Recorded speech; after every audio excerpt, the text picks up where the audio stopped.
Hi guys! It's me again, Mrs. B. Long time no vlog. Dahil nga na-miss ko mag-vlog, ito nga i-share ko sa inyo ang aming Christmas dito sa Hong Kong.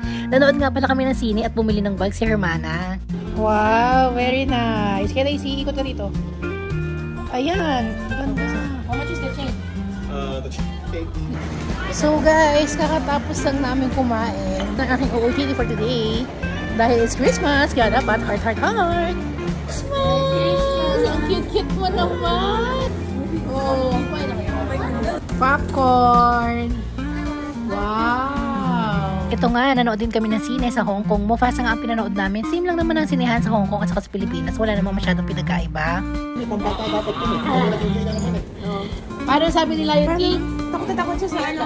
Last night na rin namin dito sa Hong Kong. Kaya ayan, nag-stroll muna kami bago umuwi sa hotel. Merry Christmas!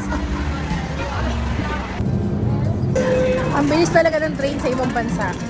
At dahil nga food is life, ayan, nag-food trip na kami ni Mr. B last night na. Kaya naman, tara, sulitin na natin ang food trip dito sa Hong Kong. Walang ginawa sa Hong Kong kundi kumain na kumain. Ang dami talagang kainan dito sa Hong Kong at lahat masasarap. Tapos ng bakasyon ni Mrs. B, pauwi na sa Pinas. Oh, I will miss you, Ito Hotel. Goodbye Hong Kong, uwian na.